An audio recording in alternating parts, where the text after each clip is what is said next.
Can I just ask, when you say, and you would be very careful around these areas, when you say that Conservative policies are institutionally racist, what do you mean by that? How do you justify that? Okay, so the Macpherson report, when it came out after the racist murder of Stephen Lawrence, identified... It was about the Metropolitan Police, wasn't it? It was about the Metropolitan Police.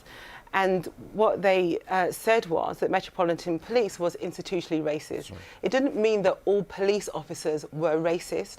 It meant that there was a culture within the police force that discriminated against people of a certain race, i.e. black people. Now, what we've found in terms of the Conservative government is that their policies have had a disproportionate negative effect for black and Asian people. And we found that in various levels of their policies, such as the Windrush scandal, such as the closure of women's refuges, such as the imprisonment of black or Asian people. And so therefore those policies are institutionally racist. Liam, I've got to give you a right to reply to that. No, I think that is wrong. I think that a lot of people will find that an offensive interpretation of any data, even if we didn't dispute the data, which we would. And I think politicians have to be very careful about using the word racist in political terms, applying it to political parties or individuals. It's a very dangerous... policies. Yes, but it's a criticism of the Conservative Party. And I think we are a party that believes in opportunity. We're a party that believes in meritocracy, that we want to see people get ahead from whatever background.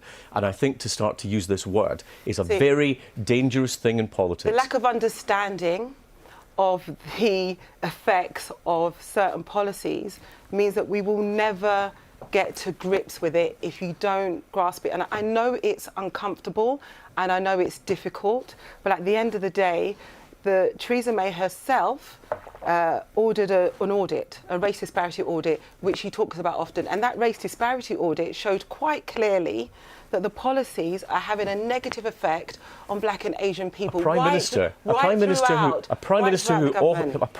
who orders, as one of the very first acts of her premiership, a race audit to see if there are disparities cannot be described as institutionally racist. And what were the results of that audit? They made uncomfortable reading. Because and what were the uncomfortable readings? There was uncomfortable reading in terms of outcomes across different ethnicities. And what did it show? If we didn't want to deal with those, Liam, we would not have done it. So I just find that what you say about the Conservative Party's policy being institutionally racist, deeply offensive. I think you're playing a very dangerous game. What did the results show? And I think you're very irresponsible to do it. What did the results show? They showed that we have disparities in educational outcomes, in employment outcomes for ethnic minorities in this country, which are things that we have to put right. We did that race audit because we wanted to find out what the truth was so that we could put it right. And therefore, this very casual use of terms like institutional racism is extremely dangerous. It's not a casual use. But on the point that a Prime Minister who would commission that couldn't be accused of being in any way racist. Is that a fair thing for you? Would you accept that? The fact that she commissioned that in the first place? It's got nothing to do with the issue at all. It's got nothing to do with the issue. So the outcome... The Prime Minister commissioned it because she knew that there were burning injustices in society. Unfortunately, she's done nothing to extinguish any of those burning injustices. That's the problem. Dawn, nice to have you with us. And Liam, nice to have you with us as well. Thank you both very much. I know you're going to be probably having a bit of breakfast. Yes, if you're lucky. Good.